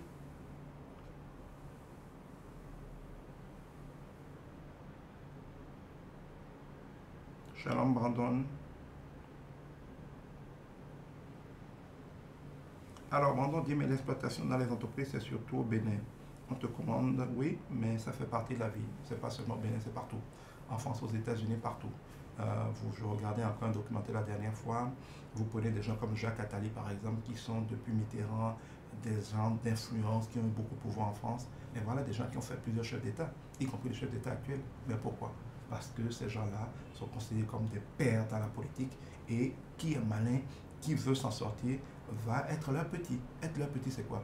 Les jeunes pensent aujourd'hui qu'il suffit de voir un grand, ah je veux que vous soyez mon mentor. Ça veut rien dire qui a ton temps pour être ton mentor. Ah, je veux que vous me coachiez. Oui, bon, il y a des gens comme nous qui sommes les serviteurs de Dieu, on le fait plus pour Dieu que pour vous. Mais ce n'est pas comme ça que marche la vraie vie. La vraie vie ne marche pas comme ça. Dans la vraie vie, c'est que vous avez, vous vous connectez à un grand, et quand vous vous connectez à ce grand-là, vous ne vous connectez pas à lui par le bavardage, vous vous connectez à lui par le service. Honorez les gens. Les grands, c'est la seule manière de se connecter à eux. Quand quelqu'un de malin veut se connecter à un grand, il ne le fait pas en disant ah, je vais être sous ton parrainage. Non, il se met à son service. Il se met, c'est ça le principe de l'apprentissage, c'est ça le principe du logmengon. Pourquoi nos parents prenaient leurs enfants, allaient le donner quasiment à quelqu'un, sans condition, sans rien prendre en échange? C'est comme ton enfant, utilise-le. Il n'était pas con. L'enfant était d'accord au service du grand auprès duquel on l'a mis, mais la vérité c'est qu'on faisait de cet enfant quasiment un héritier de ce grand-là. Parce que ce grand-là va lui apprendre. Parce que pour être riche, ce n'est pas qu'une question de diplôme. Il y a des gens qui ont les mêmes diplômes, mais ils n'ont pas la même situation. Quelqu'un qui, avec un diplôme, a réussi à être milliardaire, a réussi à atteindre le sommet de la hiérarchie, a quelque chose, a énormément de choses de plus que celui qui a fait le même diplôme que lui, qui n'arrive à nulle part. Il a une manière de penser, une manière de faire, une manière de réagir, une manière de gérer son couple, une manière de gérer ses enfants. Il a tout un mode de vie qui fait le succès. Quand vous acceptez d'être un petit auprès d'un grand comme ça, vous apprenez dans les coulisses les choses que les autres ne voient jamais à l'extérieur, les choses qui n'ont pas rapport au diplôme, mais qui font la réussite. Vous devenez son héritier parce qu'il transfère à vous le mindset, l'état d'esprit, la manière de vivre qui fait la victoire. Et il vous transfère aussi de la formation, il vous transfère des opportunités, il vous aide. Quand moins vous réclamez, plus vous aide. Et le moment venu, il lui suffit de passer un coup de fil pour changer votre vie. Ce que vous n'obtiendrez jamais à prendre 1000 francs à gauche, 5000 francs à droite. Donc cet esprit de cupidité de notre jeunesse, qui veut tout monnaie, donc vous faites comme vous voulez, mais c'est la garantie de mourir pauvre.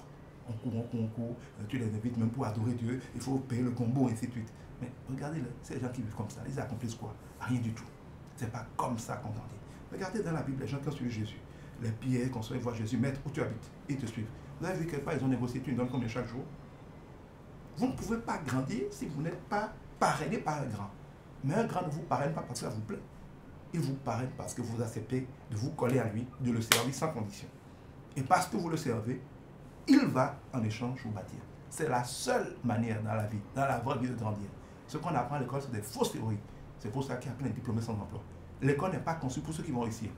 L'école est conçue pour fabriquer des robots normés, calibrés, pour obéir bêtement, faire ce que le système veut pour continuer de fonctionner.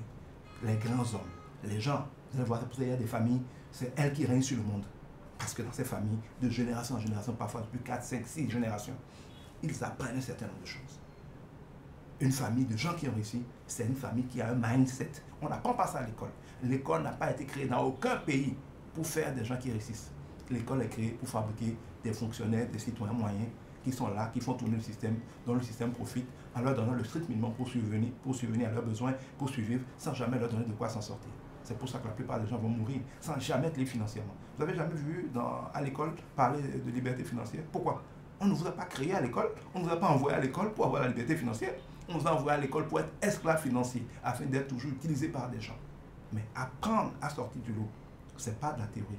Ça s'apprend auprès de ceux qui ont réussi, en acceptant de les servir. Et la parole de Dieu le dit, semez, vous récolterez. Celui qui se tient près des rois, c'est celui qui est habile dans son œuvre et humble. Parce que l'humilité précède la gloire, l'orgueil précède la déchéance. Notre génération actuelle est orgueilleuse. Et hier, je suis parti faire quelque chose.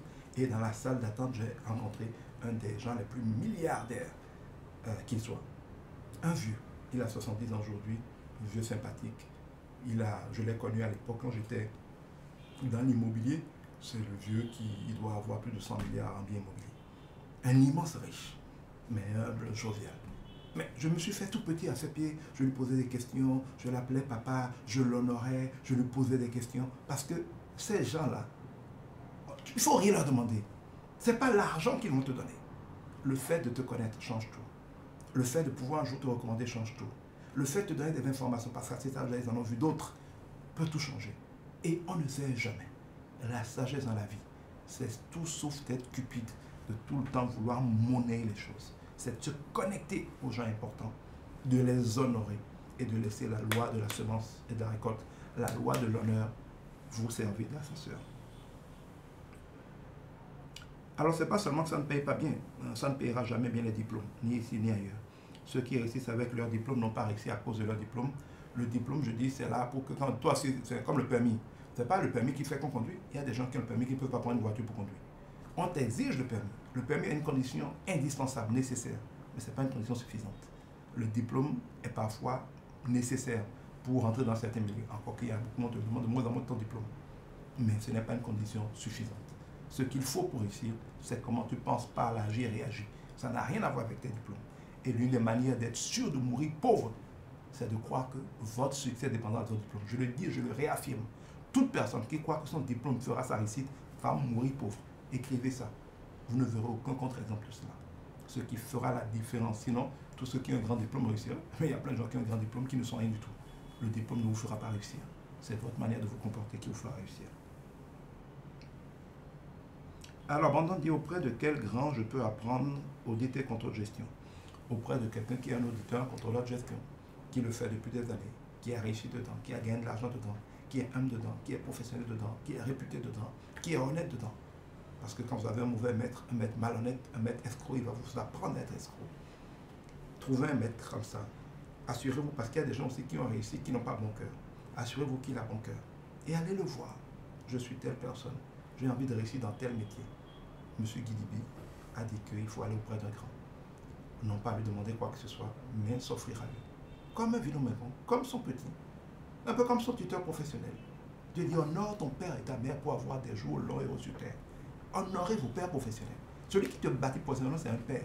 La qualité de ta vie professionnelle dépend de l'honneur que tu lui donnes. Rendez-vous disponible, sans condition. Je ferai ce que tu veux. Bon, c'est vrai que je suis un jeune. Si je peux avoir de quoi manger pendant que je te sers, moi, ça m'aidera. Bon, si quelqu'un a un bon cœur, il verra ça. Ah, si par exemple, j'habite Porte-Nouveau, toi tu es à Cotonou, est-ce que tu peux me loger quelque part? Même peut-être quelque part, poser ma tête dans ta maison, ça me suffirait. Ou aide-moi. Il peut dire, bon, je te donne tel montant pour pouvoir gérer ça. C'est-à-dire, ne demandez pas de quoi vivre. Débrouillez-vous pour être disponible sans condition. Ne soyez pas pressé. Il y a des gens auxquels j'ai dit ça, ils veulent faire ça 3 mois. 3 mois, c'est la foutaise. Qu'est-ce que le gars a foutu de toi? Pour faire ce que je dis là, il faut se mettre auprès des gens. C'est comme une forme d'apprentissage, c'est de l'apprentissage. Mais auprès des gens, un certain temps, ça dépend des métiers, des contextes, de votre âge, de leur disponibilité, beaucoup de choses. Vous pouvez rester auprès de quelqu'un 1 an, auprès de quelqu'un 2 ans, auprès de quelqu'un 3 ans, auprès de quelqu'un 5 ans. Mais quand vous allez avec sa grâce et sa bénédiction, petit à petit être libéré et passer à votre propre vitesse, vous allez voir que ça change tout. Ceux qui, depuis 5 ans, essaient de se battre, ne seront pas arrivés au niveau de vous qui, pendant 5 ans, vous seriez mis sous l'aile d'un grand qui va vous élever. Priez aussi, demandez à Dieu d'orienter vos pas vers ces grands-là qui ont la valeur, le potentiel et le cœur. Parce que tout le monde n'a pas un cœur pour bâtir d'autres. Il y a des gens, et je les comprends, disent, pourquoi je vais former des jeunes petits qui vont me concurrencer, qui vont rivaliser, qui ne vont pas me respecter. C'est pour ça que je dis, il y a des choses que nous qui sommes serviteurs de Dieu, nous faisons par crainte de Dieu que beaucoup de gens ne feront pas. Cherchez des gens qui ont un bon cœur, idéalement des gens qui craignent Dieu. Et si vous-même vous êtes humble, parce que l'humilité, ce n'est pas que l'attitude. Il y a des gens, quand on les voit, on discerne que c'est un petit impoli. Personne ne peut travailler avec ça. Mais si on sent en vous l'humilité, et que Dieu vous fait grâce, et que vous allez auprès de la bonne personne, ils vont vous prendre, ils vont vous former, ils vont vous configurer pour la gloire. Alors, Dieu ne maudit personne. Astrologie. Je comprends quand tu es astrologie by Christ, que tu sois complètement perdu, que tu ne comprennes rien à rien, donc pas la peine de te répondre. Merci Siam le magie, j'espère que ça va bien, ou la magie plutôt, j'espère que ça va bien. JDMI, merci. Amos, merci. Jean-Pierre Locosso, merci à vous tous qui êtes là. Je crois que je n'ai pas de questions sans réponse. Je vais regarder sur YouTube, Facebook. Shalom Rodrigue, j'espère que tu vas bien. Corneille Adjovi, shalom. Alors, Tona Gato a écrit, bonjour pasteur. Pour les dîmes, il faut forcément le préciser quand on envoie ça dans un ministère, ou soit on peut envoyer sans donner détail. On peut envoyer sans donner détail parce que Dieu dit que ce que la main, je crois, gauche fait, ou entre ce que l'une des mains fait, l'autre main ne doit pas le savoir. Donc, pas besoin d'appeler pour dire je donne tel montant. Mais attention, normalement, ça dépend des ministères, il faut s'assurer que, même si on ne sait pas qui a envoyé, qu'on sache de quoi il s'agit. Parce que moi, par exemple, en tant que serviteur de Dieu, le traitement que je fais d'une offrande simple, quelqu'un qui dit pasteur, pour vous soutenir, je vous donne tel montant, ce n'est pas le traitement que je fais d'une dîme. Ce n'est pas le traitement que je fais d'une prémisse. Parce que spirituellement, c'est des choses qui correspondent à différentes choses.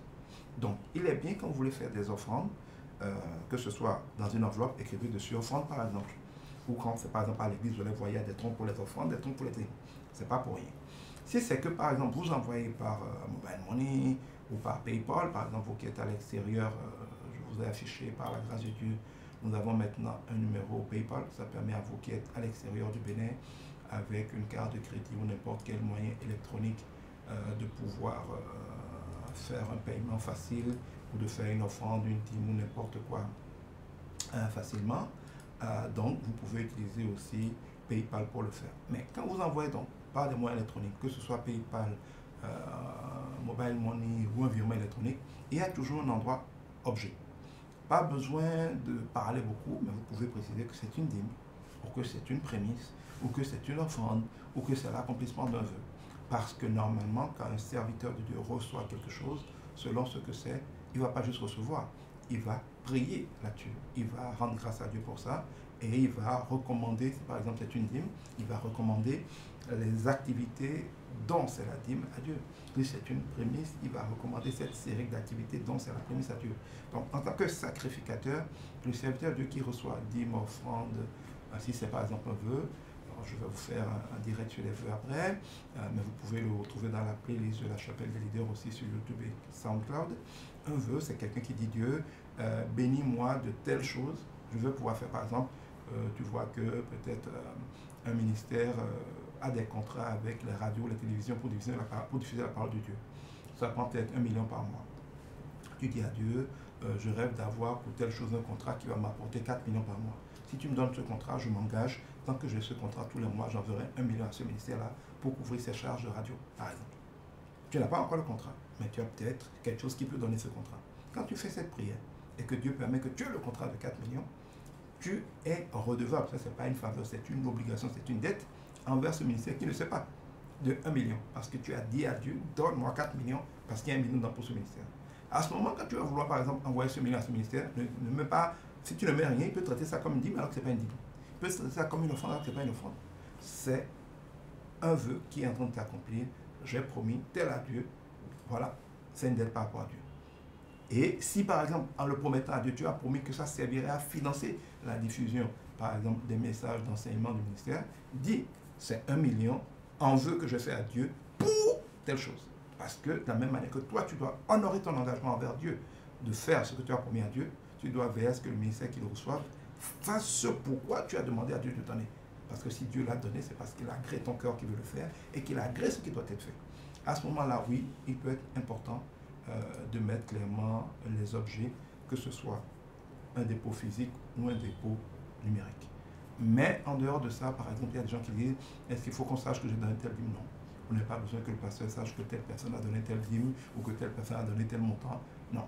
On devrait garder une certaine humble discrétion sur ce que nous faisons. Mais on peut indiquer l'objet de ce que nous donnons parce que le traitement qui doit en être fait va varier beaucoup selon le contexte. J'essaie de regarder si en temps il y a d'autres questions.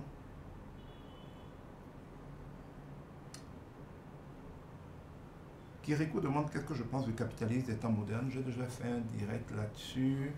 Vous allez voir sur ma page YouTube et ma page SoundCloud. Est-ce que le chrétien peut faire la politique? Voilà, ça s'appelle Est-ce que le chrétien peut faire la politique? Le chrétien peut-il faire de la politique? J'y explique beaucoup de choses en parlant capitalisme, socialisme, tous ces systèmes. Il n'y a aucun système qui soit bon. Ni socialisme, ni capitalisme, ni libéralisme. Tous ces systèmes ont du bon et du mauvais. C'est l'arbre de la connaissance du bien et du mal. C'est des systèmes humains qui ont des choses positives, mais qui oublient les effets secondaires. La seule chose qu'un sage doit appliquer, c'est la sagesse divine. En matière d'économie, la parole de Dieu a des instructions claires. Ce n'est ni le libéralisme, ni le socialisme.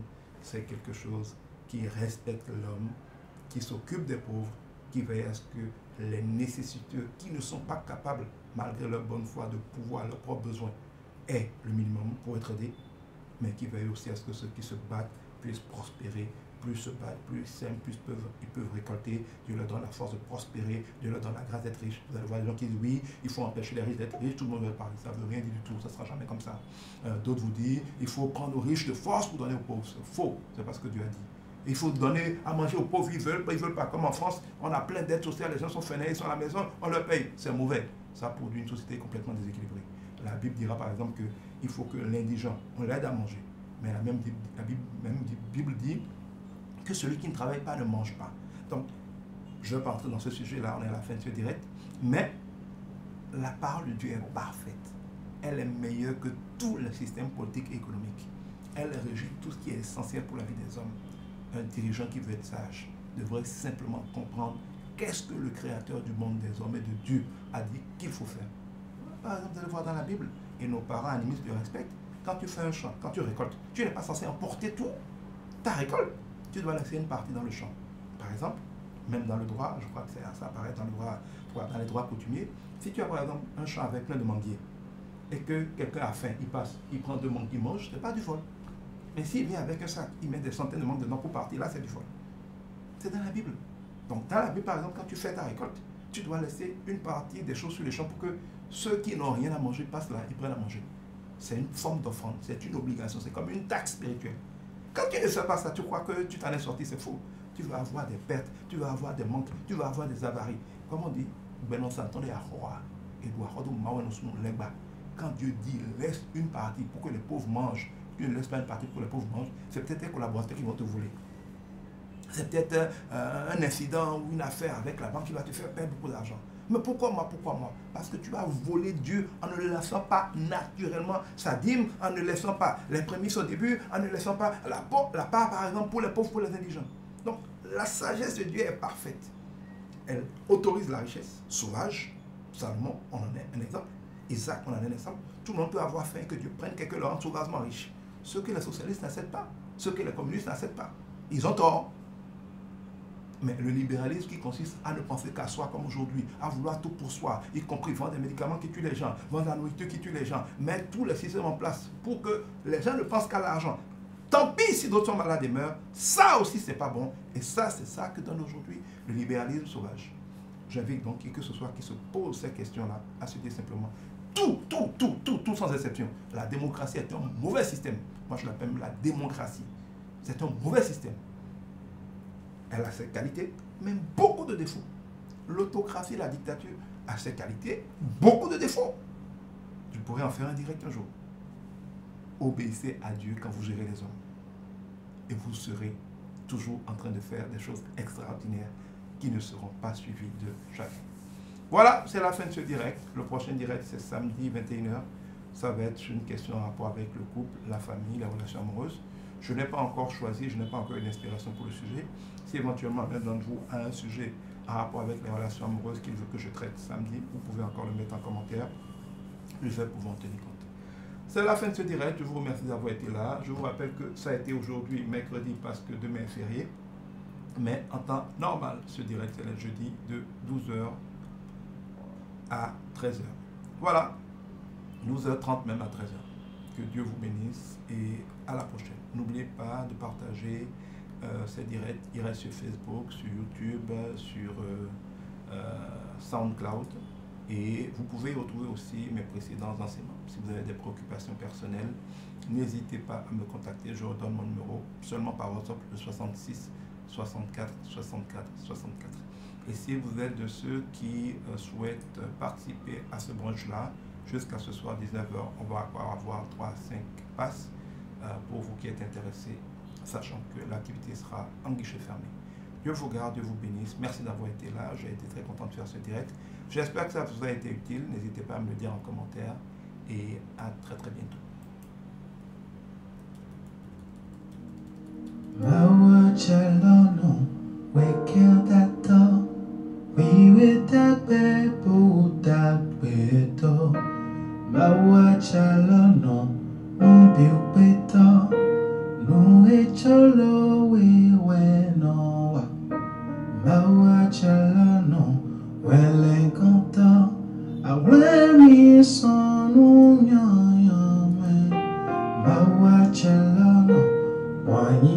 noche. to e supa bawa chalono hosu taho hosu jewe bawa chalono kulu noche we mejo fizin kochi dolonye bawa chalono wekyo dato we met a people that beto mawe song sai de chona chalano de cholo we musemi doano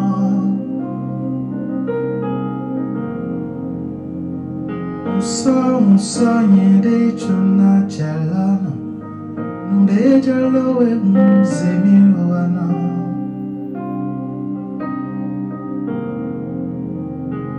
un sogno de chona chalano de cholo we semi duana ayala mi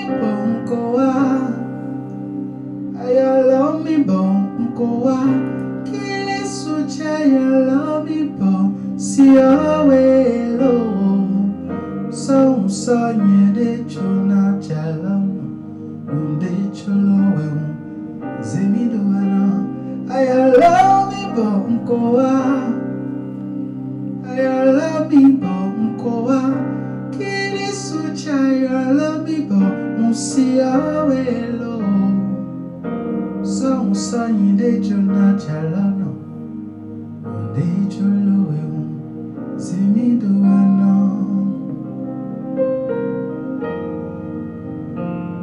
de cholo eu, se me doano.